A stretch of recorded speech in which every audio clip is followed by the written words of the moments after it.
Karaoke présente Karo Coco Park, votre parc de loisirs et de détente. Jardin créole, toboggan géant, activités aquatiques et terrestres vous apporteront à la fois sensations, adrénaline et décontraction. Régalez-vous dans son restaurant, le Coco Blue, ou dans l'un de ses snacks. Partagez des émotions fortes dans la zone de jeu Coco Game, où Escape Game, réalité virtuelle et maison de la peur vous offre un 3 en 1. Fêtez vos meilleurs événements avec Karo Coco Recept dans nos espaces privés lounge. Séjournez chez Karo Coco Lodge, des hébergements de charme, proches de la plage ou du spa. Karaoke Land, le cœur de tous vos loisirs. Mayotte, actualité.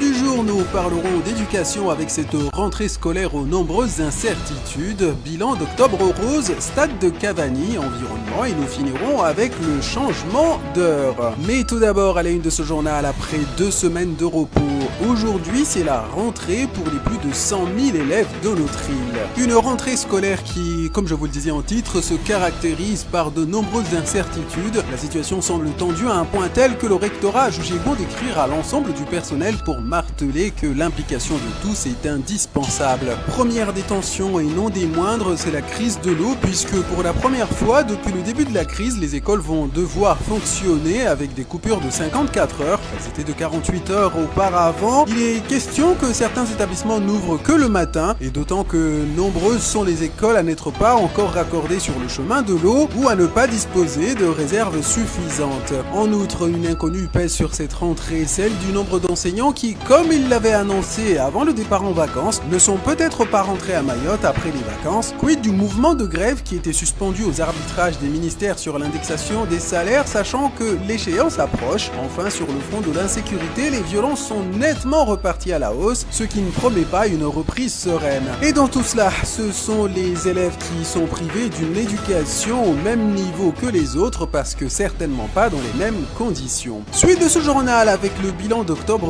Rose. Et pour la Croix-Rouge, je cite, jamais on n'a vu tant de manifestations et de rubans roses. Cette année, Octobre Rose est en mouvement sur tout le territoire. Fin de citation. Et en effet, les 31 journées d'action ont permis aux différents acteurs de la lutte contre le cancer du sein, par la prévention et la sensibilisation, d'aller au plus près de la population. Le docteur Abou, président du Centre régional de coordination des dépistages des cancers, CRDC, a indiqué que, je cite, 18 actions ont été menées sur toute l'île, 416 sensibilisations à la palpation, 12 consultations au sein du CRDC, 301 palpations mammaires et 90 indications à la mammographie. Fin de citation. Je vous le disais, le CRDC notamment s'est déplacé pendant tout le mois à la rencontre des habitants, tout comme d'autres associations qui ont mené des actions dans les entreprises, les lycées ou dans les villages santé. L'association ASCA avait organisé une vente aux enchères d'une peinture de Marcel Séjour au profit des parents atteints du cancer. De son côté, Amalka avait organisé une marche de l'espoir dimanche avec 3000 personnes.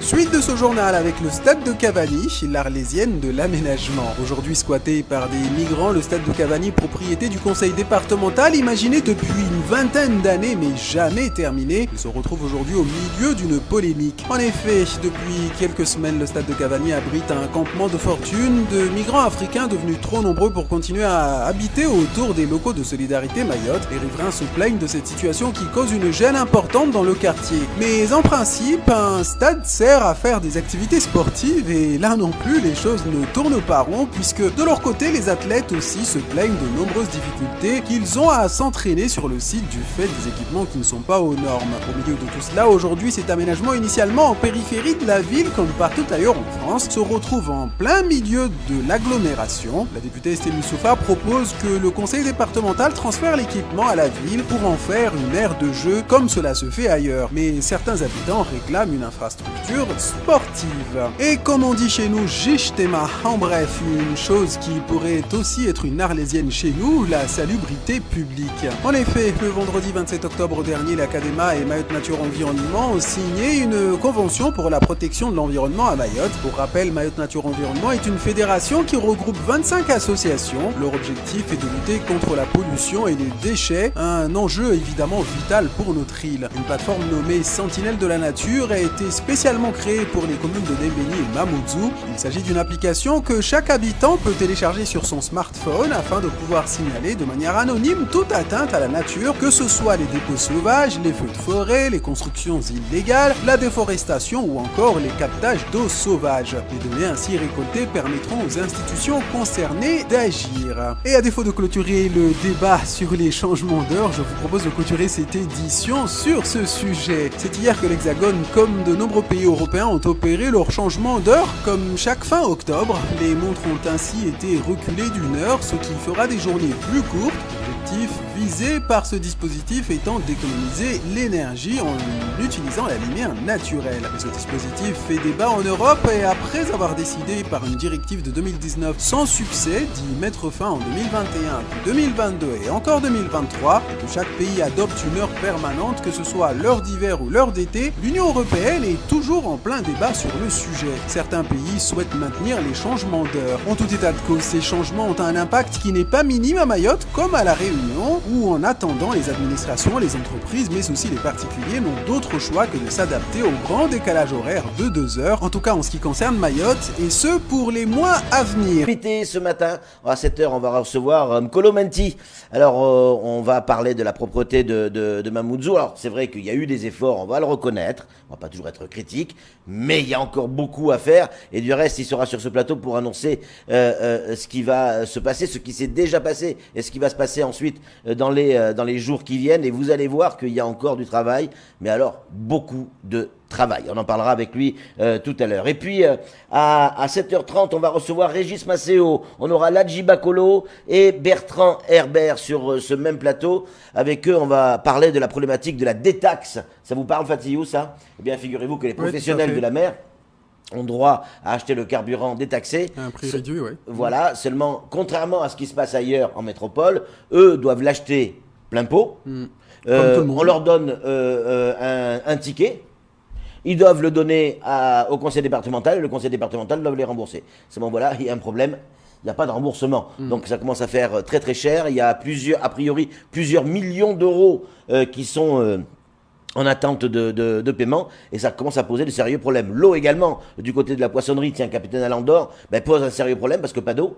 Vous êtes peut-être obligé de fermer le magasin. Ça devient vraiment compliqué, la problématique de l'eau, qu'on va avoir des conséquences sur notre économie. On va en parler avec eux ce matin. Juste avant, si vous êtes d'accord, on va aller rejoindre Yakidou, qui normalement est en direct de l'aéroport. Yakidou, merci d'être avec nous ce matin. Petite question, il est avec nous, Yakidou? Oui? Non? Oui, je suis là. Oui, il est avec nous. Juste avant, on va regarder ensemble la vidéo qui était sur les réseaux sociaux de ce qui s'est passé. Regardez, là on voit, pour ceux qui nous écoutent à la radio, des jeunes rentrés dans l'aéroport, et puis une bagarre se déclenche au niveau de l'escalator, c'est-à-dire l'escalier en mouvement qui amène du côté de la PAF. En bas, on voit aucune force de l'ordre. On voit aucune autorité, aucun militaire, rien du tout, mais une grosse bagarre à coups de poing a éclaté donc au sein de l'aéroport. Yakidou, vous êtes sur place du côté de l'aéroport. Est-ce que vous pouvez nous expliquer qu'est-ce qui s'est réellement passé et pourquoi il y a eu cette bagarre?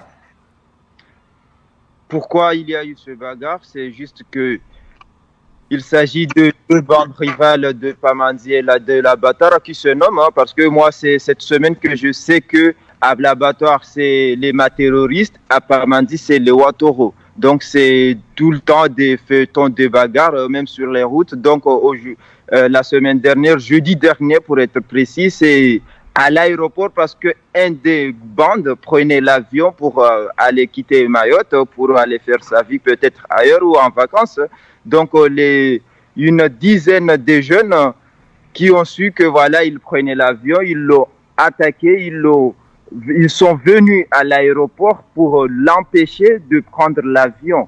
Donc, ils l'ont tapé, ils se sont interpellés ensemble, mais comme vous l'avez dit, aucune réaction des forces de l'ordre. O-News Radio sur outremernews.fr.